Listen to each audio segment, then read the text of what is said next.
afternoon, everybody. My name is Gianna Romani, and I am the Director of Business Development for Castle Group, and I am proud to represent us in bringing you yet another educational webinar.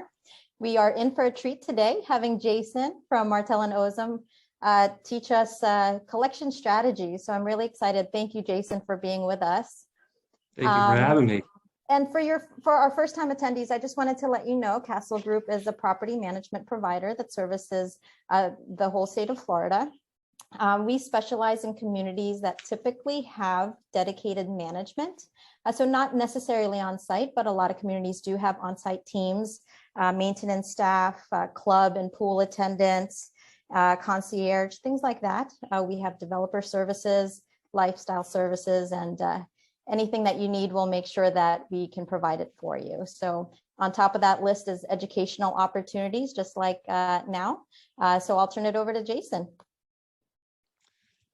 All right. Well, thank you very much. Thank you to Castle Group. Thank you to Andres and Gianna for putting together today's seminar. And thank you all for attending and joining me for the Collection Strategy Seminar. As Gianna mentioned, my name is Jason Martel. I'm with Martel and Ozum, PA. We are a full-service community association law firm. So by that, I mean we practice 100% in the world of community association law, representing condominiums, townhomes, and homeowners associations. You won't see our face on a billboard for any personal injury cases. We don't dabble in family law or anything else in between. We're 100% dedicated to this wacky and wild world, but we love it. It's near and dear to our hearts. Some of the daily practices that we do that we work with our management teams and board of directors for are the enforcement of covenants and restrictions, document review, legal opinions, perhaps some amendments, and of course, the collection of assessments. And most of you may not know me, and you'll have to take me for my word with this. The collection assessments is my favorite course to teach. And it's not because I'm some mean, nasty, or unsympathetic guy. I promise you that's not the case whatsoever.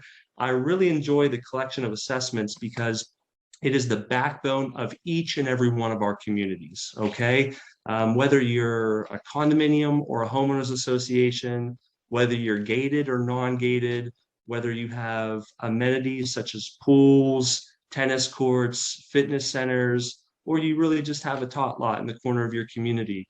The collection of assessments is absolutely vital for each and every one of our communities because without money, we cannot operate the community. So it's a very important course. I think we're going to go over an awful lot of applicable and interesting material over the next 45 minutes or so. The good thing that I have to share right off the bat is that there's no quiz, no test at the end of this. I want you to please enjoy yourselves. As Andres and Gianna mentioned, if you have questions or comments, you can leave them into the chat feature below, and I'll do my best to answer them. And Gianna will certainly flag me down whenever there's a pertinent question in there based on one of the slides. So please enjoy yourself. Yeah, fire away. And if I miss anything, because I probably will, Gianna, just let me know, flag me down and stop me in my tracks. And I want to make sure we maximize the time for everybody. I get your questions answered and, we make it as beneficial as absolutely possible. Okay. No problem. There's Jason. So for few of you that submitted pre-registration questions, I think you'll find that Jason will actually answer it throughout the presentation. But I'll definitely keep an eye out for that Q&A box to see if you submit any new ones, and we'll make sure we get to you. Excellent. Thank you. Excellent. Appreciate it. All right. So the collection of assessments. All right. Well, I would love to say that it is a simple, unemotional, and pretty much black and white process, but we know that anytime we're dealing with money, emotions are always involved. So if any of you remember the movie with Tom Cruise and Cuba Gooding Jr., Jerry Maguire from about, I think, mid-90s. Tom Cruise plays a sports agent. Cuba Gooding Jr. is a star NFL wide receiver. And Tom Cruise and Cuba Gooding Jr. have this awesome relationships with these, waves of emotion. And sometimes you saw Tom Cruise in there saying, show me the money. He's trying to get as much money as he possibly can for his client, which is what we're trying to do. Show me the money. We're trying to get you paid for all your assessments, your interest, your late fees. And, depending on the day and the mood and how many cups of coffee he has, that aggression and that intensity may turn to pleading and begging and whatnot. But there's a wide range of emotions anytime you're dealing with the collection of assessments. And I'm sure as board members, as committee members, as managers for your community, and I know as legal counsel who help collect an awful lot of dues for their clients, we've seen every range of the spectrum, that's for sure. One thing that I tend to try to do and counsel clients with, teach my staff on a daily basis, is that if someone's contacting you because they owe you money, chances are they don't want to be calling you, okay? They're going to be irritated, upset, frustrated, whatever it may be in some way, shape, or form. They don't want to call you, but you know what? They've opened up the line of communication, and the fact that they've reached out is pretty much half the battle. So anytime we get a call and the phones will ring off the hook, there'll be a call every couple of minutes from a homeowner that has a delinquent account. We always try to educate the staff to hear them out, listen to them. Sometimes people just want to vent, right? See where they're coming from, what their perspective is, what's important to them, and then steer them towards education. You receive this letter because the amount is X, because the next step would be to do the following because. Anytime you can help educate and say, you know what, I'm not picking on you. This isn't an isolated incident. This is how we would handle the account for other homeowners within your community or down the street that are delinquent. You're going to have a better chance of resonating with that homeowner. So you want to hear them out, you want to educate them, and then you want to steer them towards a resolution, right? Steer them towards a resolution. What can we do to bridge this gap, okay? Do we need to make available different means of accepting payment? Here's a credit card authorization form. Do you need a short payment plan? Perhaps we can do that. We'll see. Are you requesting a lump sum settlement where maybe some of the interest or late fees are waived? We'll see what we can do. We're always got to just evaluate on a case-by-case basis to try to reach towards that resolution, okay? So that's just a general thought process and makeup of how we're going to approach these delinquent accounts, because again, it's vitally important to collect them as efficiently as you possibly can.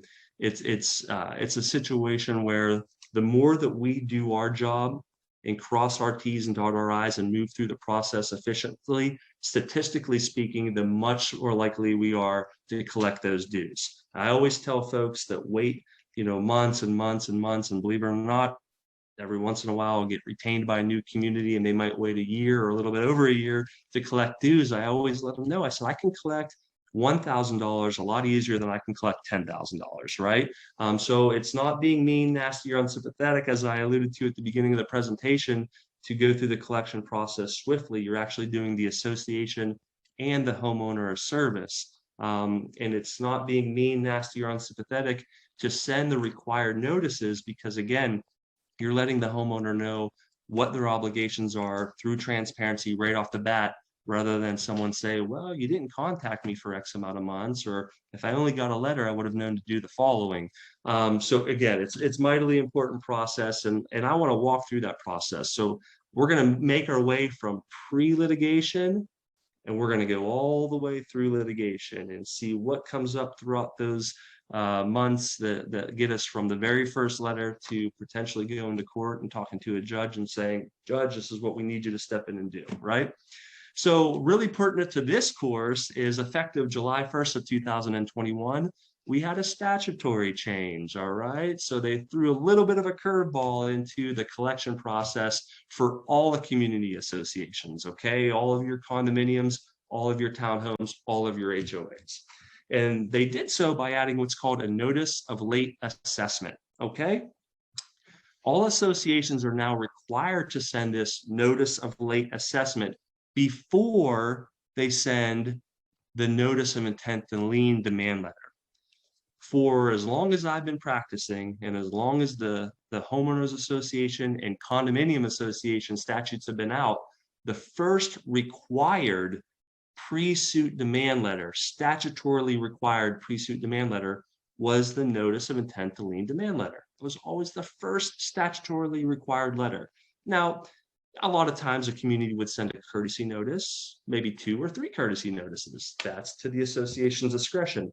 But the first statutory required letter was that notice of intent to lien. which I commonly refer to as the ITL. That's not the case. Again, that's not the case just as of a few months ago. Now we must send a notice of late assessment to the homeowner, okay? That needs to be sent via first-class mail to the subject property and to any other mailing address on record with the association, okay?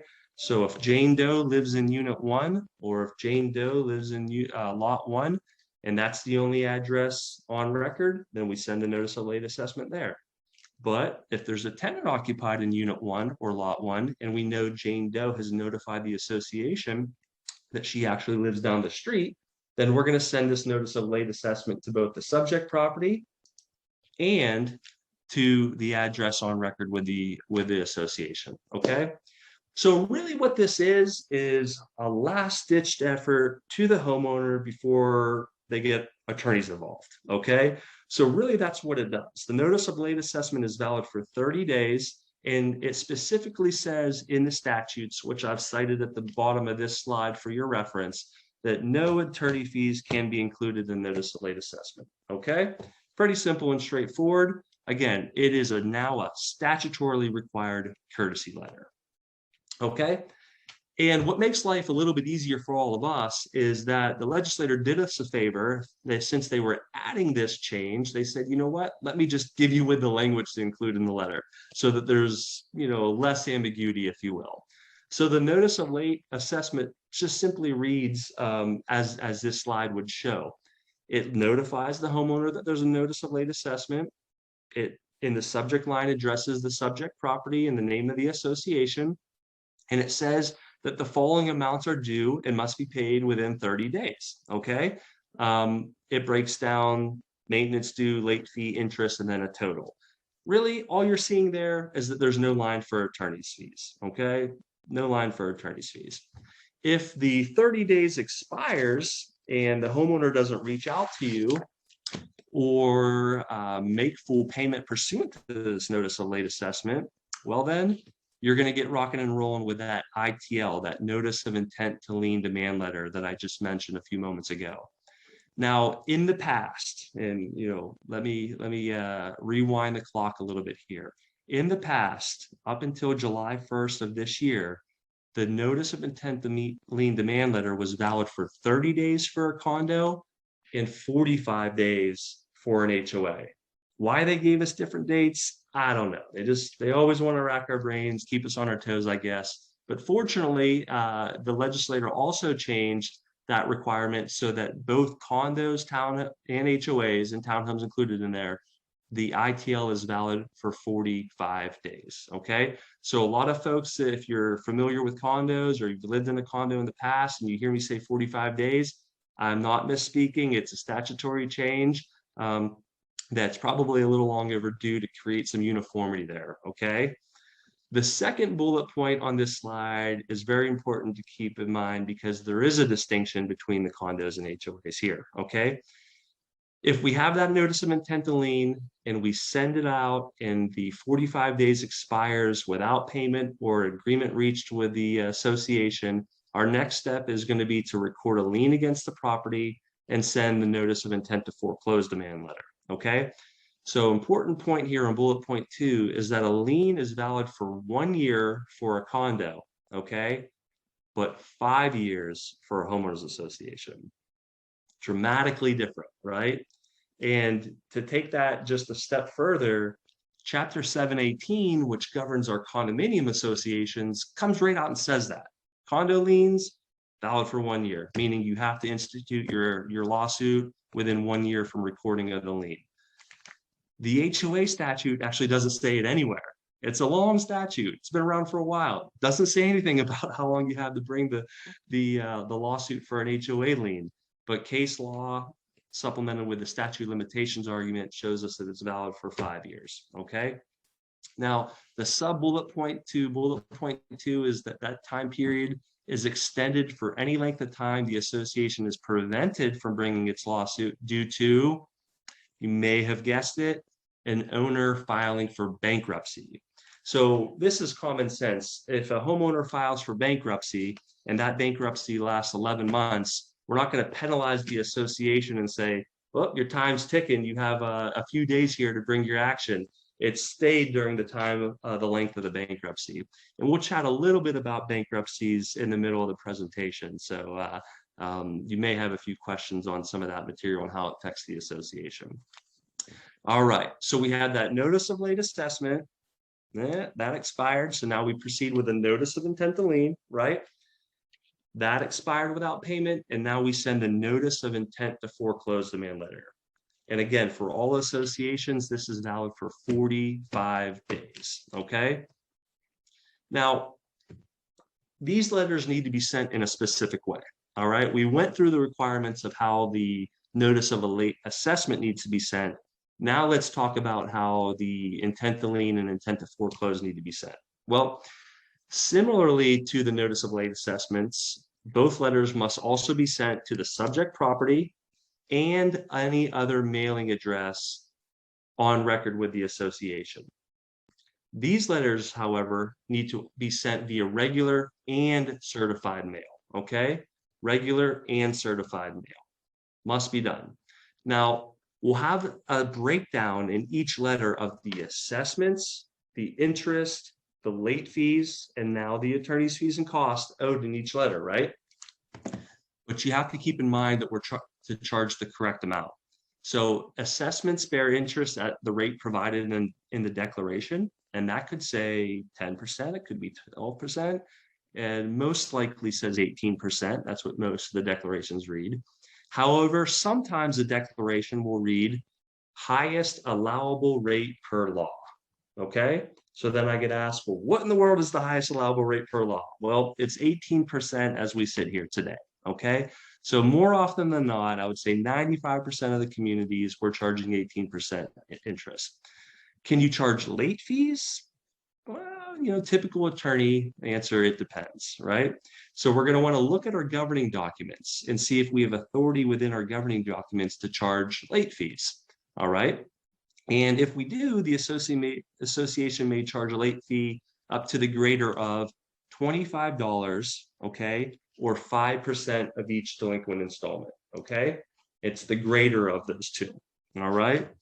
So as you can see, these are what we call soft costs, okay? And you have the actual assessment, whether that's monthly, quarterly, semi-annual, or annual, as the hard cost. So sometimes you'll get homeowners that say, you know what? Hey, I know that I owe $5,000 in total to the association. Will you accept $4,500 if I can make payment via certified funds by Friday? Well, it's a business decision. It's the discretion of the board. We walk through each one on a case-by-case basis, but that might be a pretty darn good offer, right? We may have $1,000 of interest and late fees accumulated on the account, and $4,500 covers our hard costs and part of the soft costs, and that's a pretty good win for the association. It just depends. It's a case-by-case basis, but these soft costs tend to provide a little flexibility for the association, for the board, and for the decision-making authority. The way that we handle collections in our office, and we handle a large volume of collection cases, is that our fees are withheld, meaning we do not invoice the association our attorney's fees associated with a collection case. Instead, we send a status report, and our attorney's fees are collected from the delinquent homeowner. So for settlement purposes, if the association has $200 of interest they can waive, we may have $200 of attorney's fees we can waive, because again, those fees have been withheld. They're not directly invoiced to the association where the association's already out of pocket for them or whatever it may be. It just gives more flexibility of handling the case, and it doesn't provide an upfront burden to the association as you're already trying to collect past due monies and operate your communities. All right, so I mentioned a moment ago that after the notice of intent to lien demand letter, the ITL, we're gonna record lien against the property. Well, the lien needs to be done in a specific manner, okay? You need to have the exact legal description of the property. You need to have all record title owners on the property, and depending on how the deed reads, sometimes that's 3, 4, 5 individuals. You have the name and address of the association, the amount due, and the due date. Now, one thing that we get a lot, and I'm sure you as board members, managers, the management team in general, sometimes you'll get you'll get a homeowner, they won't respond for a little while, then they'll finally pick up the phone and say, all right, I know you mean business. I'm willing to send you the $500 that you recorded on the lien. And you say, thank you. We'll accept that $500 as a partial payment, but your balance is now $2,000. And here's why. And you go through that, you know what, that lien was recorded 10 months ago, and there's been more assessments and interest and late fees and attorney's fees.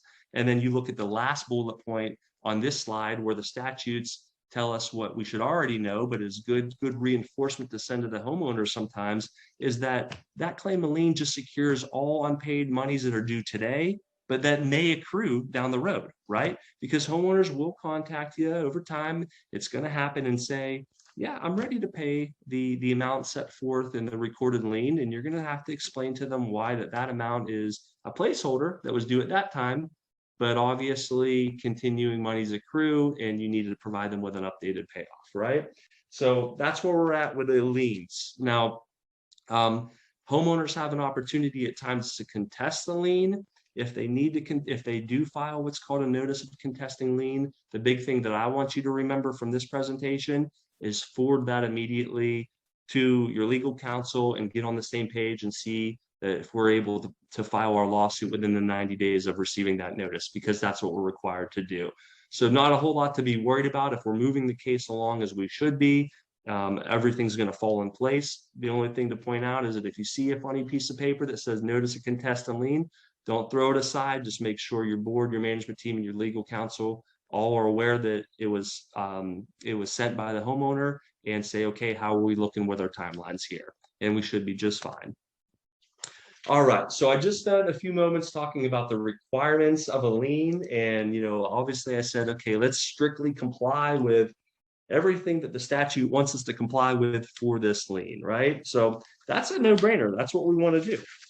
But sometimes we have small deviations. So a question that I would typically ask the group, and I know it's a little different that we're here on a Zoom, but I think the effect will still be important, is that a lien is invalid and must be corrected if there is any mistake or deviation from the requirements set forth in the statute. Well, what do we think about that?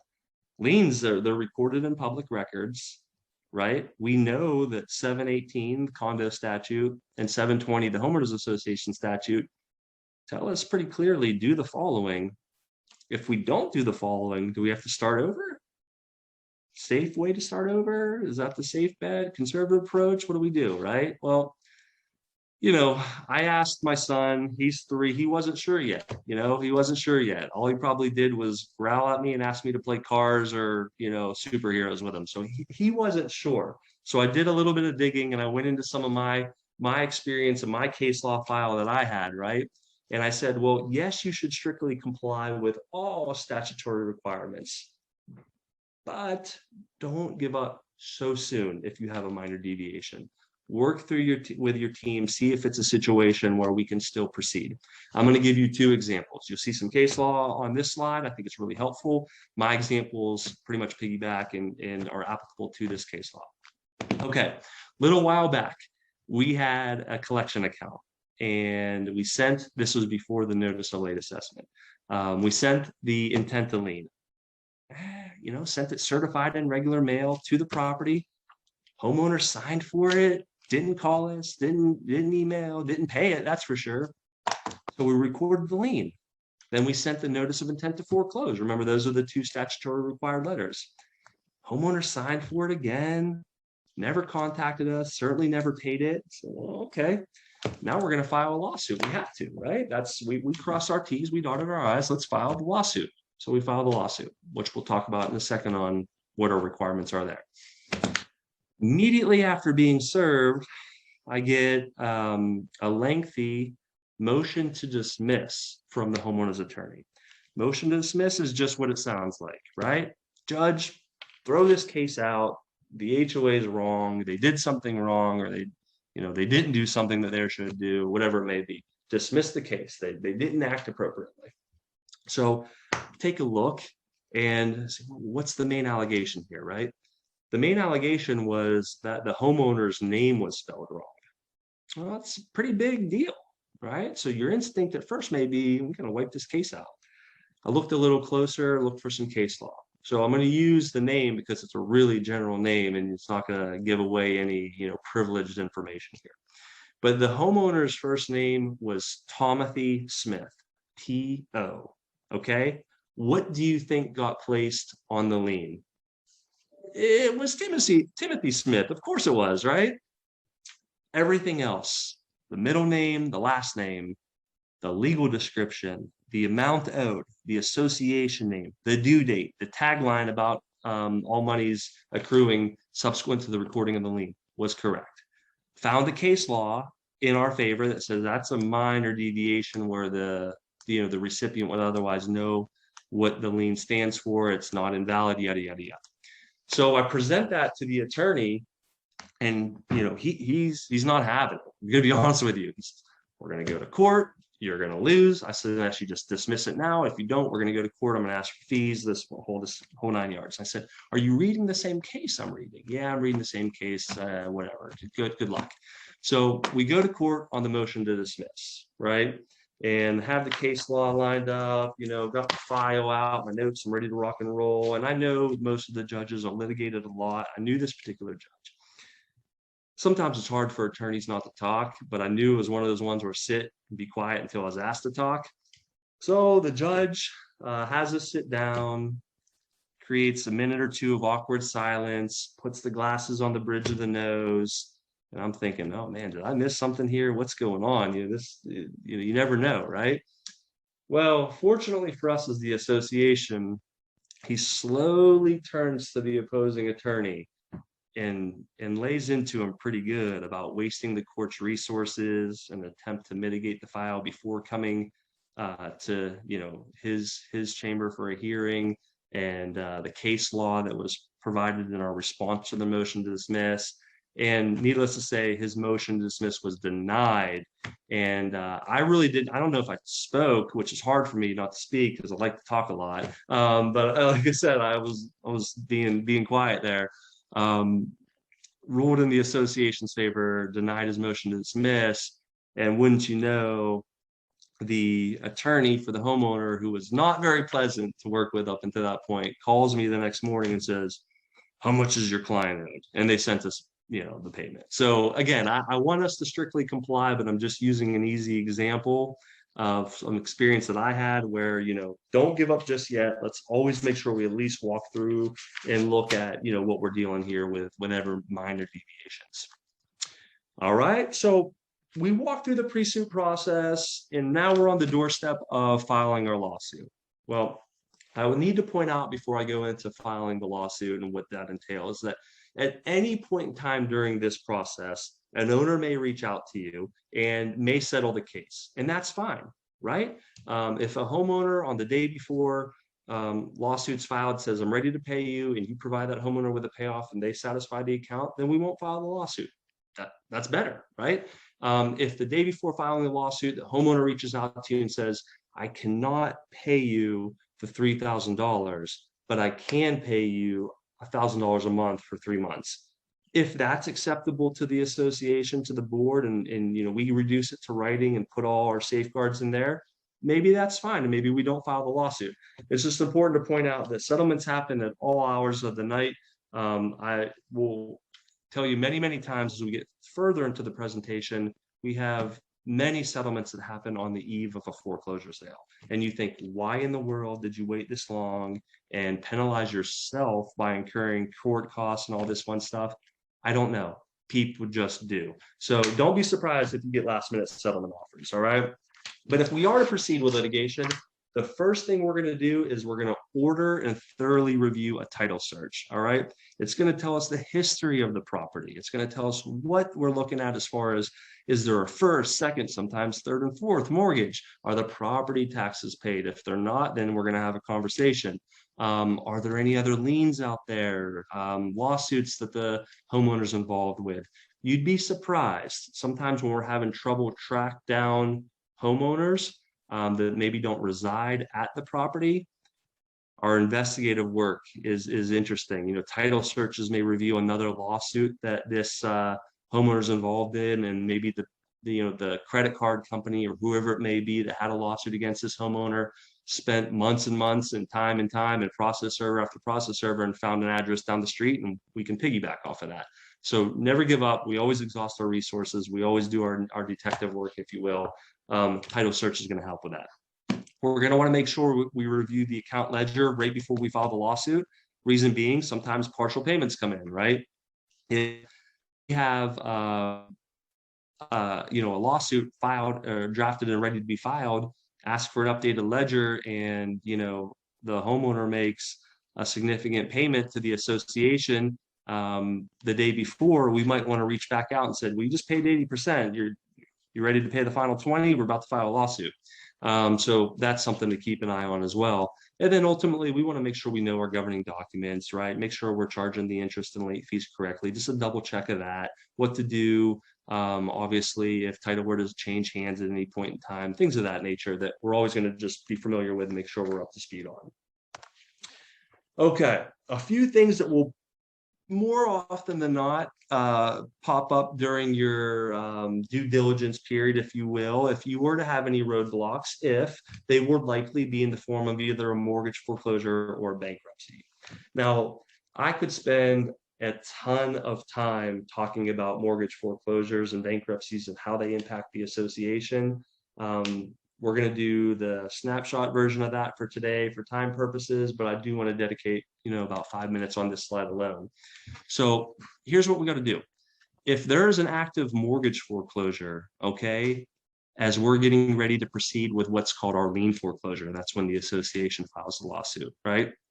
We need to see what stage of litigation that mortgage foreclosure is in, right?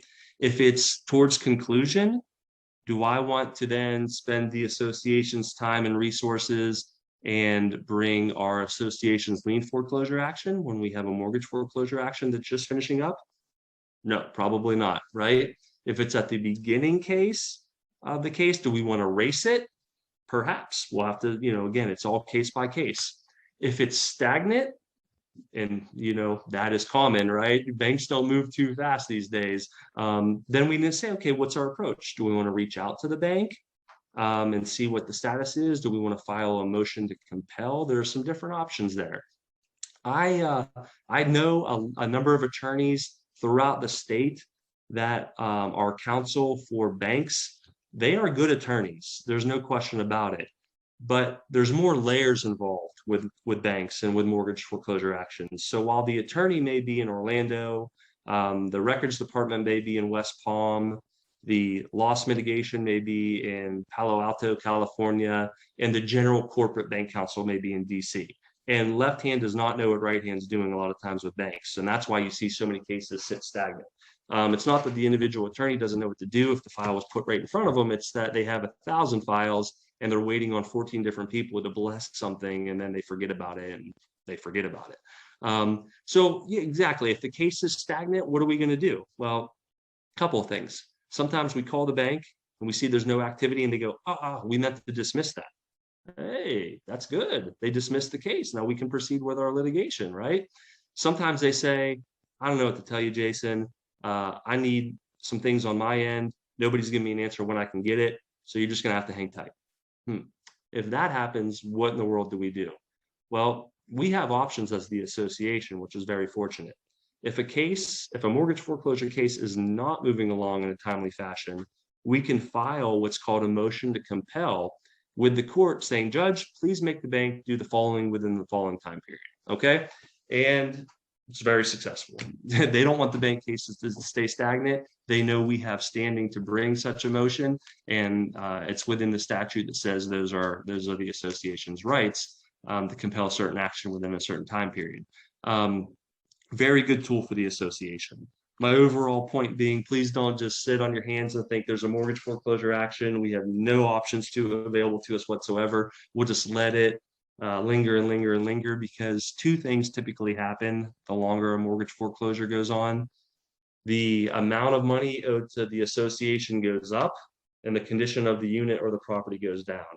we need to mitigate that. So please, if you take anything away from mortgage foreclosures, it's that, get with your board, your management team, and your legal counsel and say, what are our options here to, at least mitigate the situation for the association. Another one is bankruptcy. All right. Dreaded bankruptcy. Never a good thing. But how we respond is everything. So there are two types of bankruptcies that you'll typically see: a Chapter 7 bankruptcy and a Chapter 13 bankruptcy. Okay. Chapter 7 bankruptcies are pretty quick, right? They're usually 4 or 5 months.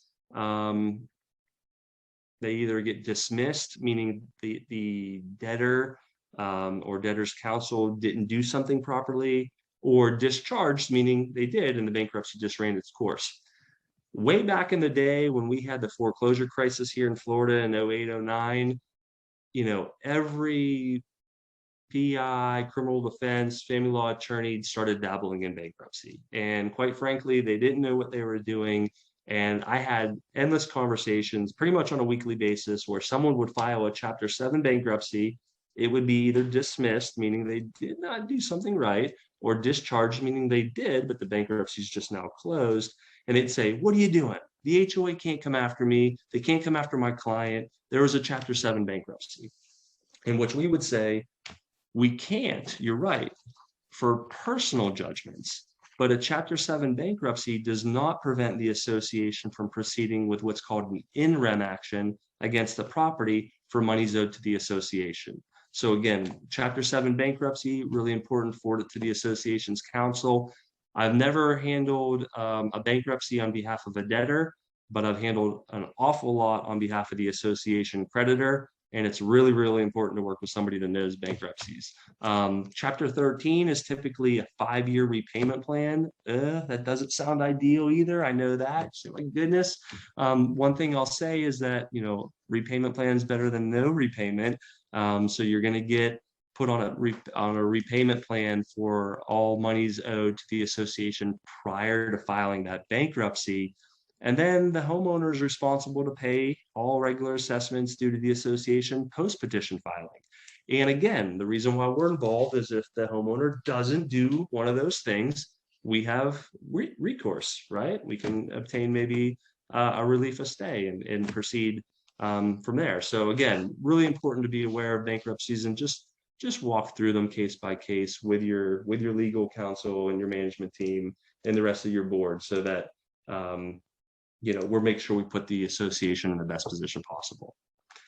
All right. Along the lines of mortgage foreclosures, again, relating back entirely to the first bullet point here on this slide, is the dreaded safe harbor. So there are going to be times where, and again, this is the whole purpose of the previous slide, is to get through, mitigate damages to the association, make sure the bank proceeds as quickly as possible, is because if the bank forecloses and takes title to the unit themselves, they're probably entitled to what's called safe harbor, meaning they pay us as the association the lesser of, very important to point out, unfortunately, the lesser of 1% of the original mortgage or 12 months worth of dues. Okay. So again, we don't want that balance to creep up to be $15,000, $16,000, $17,000, saying we don't have any recourse when we could have compelled the action to complete in a much shorter time period and reduce that money that was owed to the association substantially,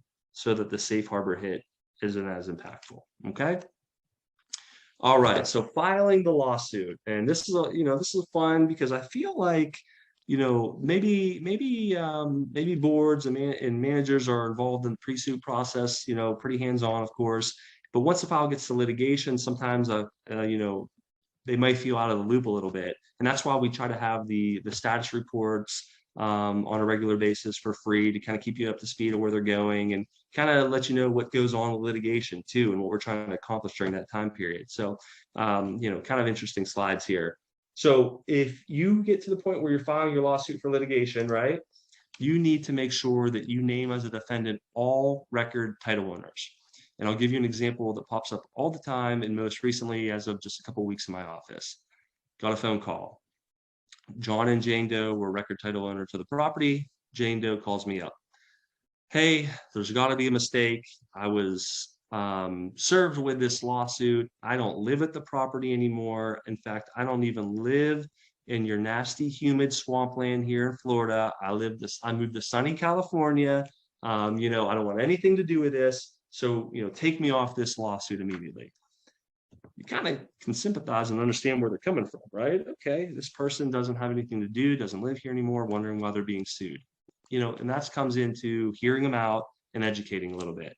And, you know, I just had a conversation with a lady a couple weeks ago that she turned out to be really pleasant and understood, you know, why things were happening the way they were. But my explanation was, as a record title owner, okay, the association's required to name you as a defendant to the lawsuit. And because you're a defendant, you need to be served with that lawsuit. So your occupancy of the unit or the property is irrelevant.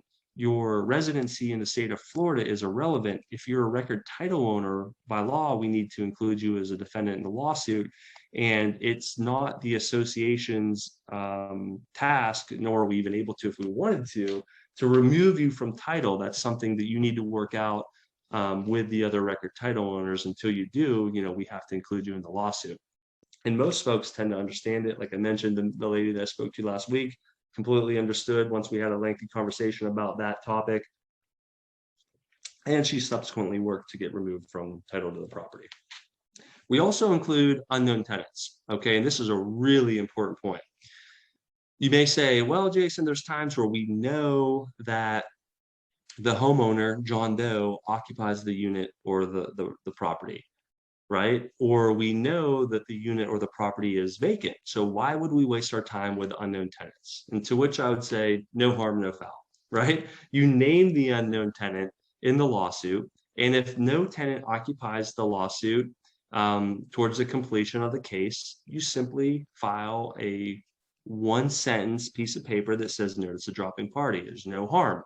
But you know what? Situations change over time, right? And just because there's not a tenant in the property today on September 8th doesn't mean there won't be a tenant in the property tomorrow or October 1st, if you want to go with more definitive, clear dates, right?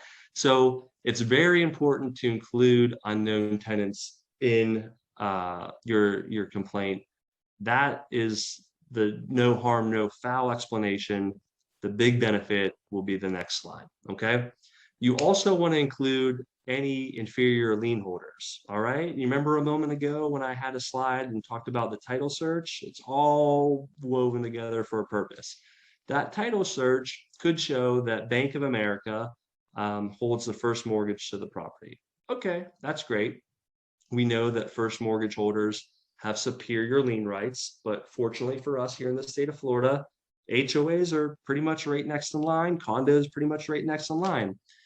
Bank of America may also hold a second or a third mortgage. Those are inferior to us, right? They're inferior to us, and we can name them in our complaint and extinguish any lien rights they may have. All right, so very important. We also want to make sure we talk quickly about methods of service, okay? Individual service is ideal. Knock on the door, hand John Doe the piece of paper, the process server will read a tagline, you are individually served. You know, next best scenario is what we would call substitute service. Here in the state of Florida, anyone 15 years of age or older who resides at the property can be served, okay? So you'd imagine over the course of the years, I've had those phone calls, hey, what in the world do you think you're doing? You served my 16-year-old daughter with this lawsuit. And then you understand the frustration there and the anger there. You explain it's not a Jason rule, it's not a Castle rule, it's not this particular board's rule. It's a rule of civil procedure here in Florida. Anyone 15 years of age or older that resides there, process server knocks, that person served. The last method is via publication. It's the least ideal of the three, but it's certainly not a totally foreign concept. Basically, what we do, in short, is we map out through affidavits and supporting documentation all methods that we've exhausted in an attempt to serve the homeowner. Sometimes people don't want to be found. Some people are really good at dodging folks and avoiding service. So we map out to the judge and say, we did the following 10 things. we can't track this guy down. Will you allow us to serve this owner via publication, which is posting a notice for 2 consecutive weeks in a new circulation approved by the court, and have that constitute service? And again, it'll be case by case. We just show the judge we did everything we possibly could. We get real creative with it, and usually it works out just fine. But it's obviously the least, desired level of service, because I'd rather knock on the door and hand someone a piece of paper. Okay. Once served, the defendant has 20 days to respond to the complaint. All right. And if they do respond, then we'll see what type of defenses they raise. If they don't respond, then we have what's called a default, where we can move the case along even quicker. But sometimes the homeowner doesn't respond, but guess who we run into at the property? We run into a tenant sometimes. Okay. Well, we talked about the importance of including the tenant here in our lawsuit, and it can't be stated enough that your options for the association can be to intercept the rent money that the tenant would otherwise be required to pay to the landlord to go towards the delinquent owner's account balance. And in fact, the court will enter an order if you serve a tenant, service a process via one of those 3 methods we just chatted about. And you go to the court will enter an order saying, I am demanding that the tenant pay the association the rent monies until notified otherwise. Okay, that'll get the owner/landlord's attention real quick. But it's a very impactful tool that sometimes is underutilized. So please know, if you have a tenant in the property, make sure your legal team, you're working towards trying to collect those rent monies, which is done via what's called an order to approve receivership to collect rents. It's very common. We do it in our office all the time, and it'll certainly chip away at the balance owed by the homeowner, probably pretty darn quickly, given rent rates, and also get that homeowner's attention very quickly. All right.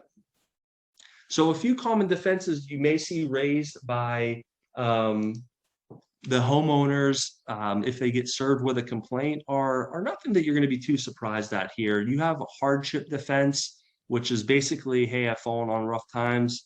Listen, we're still dealing with COVID, and a lot of people are affected differently. I think we understand that, and a hardship defense is really going to be one where we play it case by case, talk to the association, see what we can do, what's reasonable, what can be reduced to writing, how this homeowner has behaved in the past, a cumulative approach to the situation, and see what we can do to work with a homeowner there.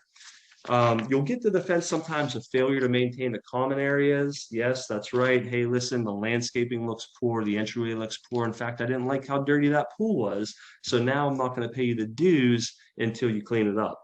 Courts have already ruled, fortunately for us, very clearly in the association's favor that failure to maintain the common areas, or an alleged failure, is not a defense to failure to pay the dues. And in fact, it goes back to my initial comments and theme of the presentation is you need the dues to maintain the common area, right? The last one, which is probably the most common one, is ignorance. Essentially, I am unaware of my responsibilities. I've never received the governing documents. I didn't know that I had to pay the assessments, so on and so forth. I can share a lot of stories on this one. I won't because of time, but in short, ignorance is not a defense. Florida is a constructive notice state. By that, I mean, upon becoming record title owner to a property, you're on notice of the covenants and restrictions. Those covenants and restrictions require you to pay dues. So again, not a defense that's going to fly in court. Okay. All right, home stretch. We're almost done here. Yes, that is my 5-year-old daughter manipulating my son into giving her an arm rub while they're laying at the pool the other day, because big sister can pretty much convince little brother to do anything that she wants. He'll learn one day. But hang in there. All right, hang in there. We're not by the pool right now, which is probably a little more enjoyable than listening to me ramble. But good thing is, I'm almost done. We're at the home stretch here for you. All right. So if a homeowner doesn't contact you at all during the course of the collection process, or they contact you and you're just not able to agree to terms, we're going to go to court. file what's called a motion for summary judgment and ask the judge to enter judgment in the association's favor. Okay, couple of things will happen. All right. First of all, we're going to prevail. We're going to make sure we cross the T's, dot our I's. We're going to prevail. So putting that aside, a third party may be the winning bidder at your foreclosure sale. Your judgment's going to say, okay, here's a piece of paper. All money's owed to the association totaling X. Foreclosure sale date set 45 to 60 days from the date of this. I enter this. That's typical of the time frame. And then when we get to foreclosure sale, most likely in today's climate, although I'm not going to guarantee it, a third party would be interested in purchasing that property at foreclosure sale. If that happens, that's great. You're paid all monies that you were due and owed, and that third party is responsible for all dues and is just like every other homeowner with regards to maintenance and everything else moving forward. Pretty good situation for the association. Again, that's a big business now here in Florida. I'm probably not telling you something you don't already know, but there's many companies out there, and we get called a lot that says, hey, Jason, what do you have? What do you have? What's going to sale type of deal? Because there's companies out there and they want to gobble up these properties at the association's foreclosure sale. If the association's the winning bidder, this typically scares folks a little bit more. I understand that, but please fear not. It's what your team's there for. We'll walk through it.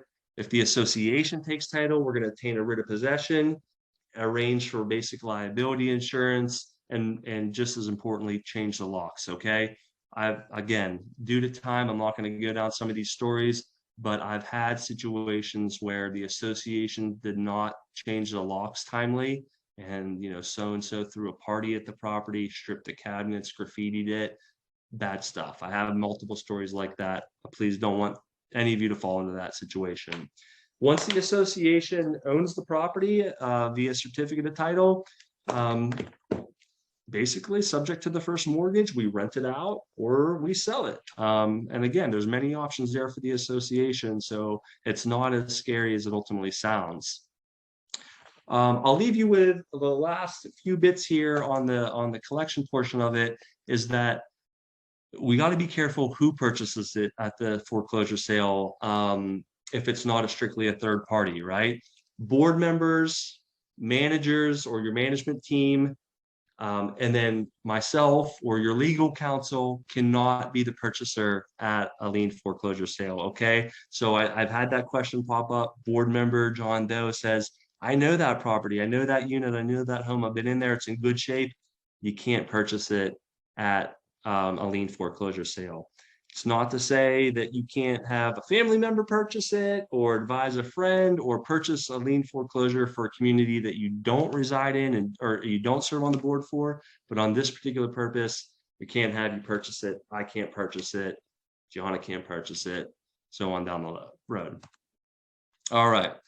Home stretch here, as I mentioned, due to time, Gianna, here's what I'm going to do. There's a few slides here on fining and suspension of use rights. I'm just going to leave that for the participants to review and contact me with any questions. They're really supplemental. This is the end of the collection presentation that we wanted to accomplish here today. I added these slides from the fining slide to the end on purpose so they would have some additional reading material. And if they wanted to contact you with questions or me with questions, they could certainly do so, and we can arrange a chat or an email, whatever's easier. So I don't want to feel like I'm shortchanging the presentation. This is the end of it.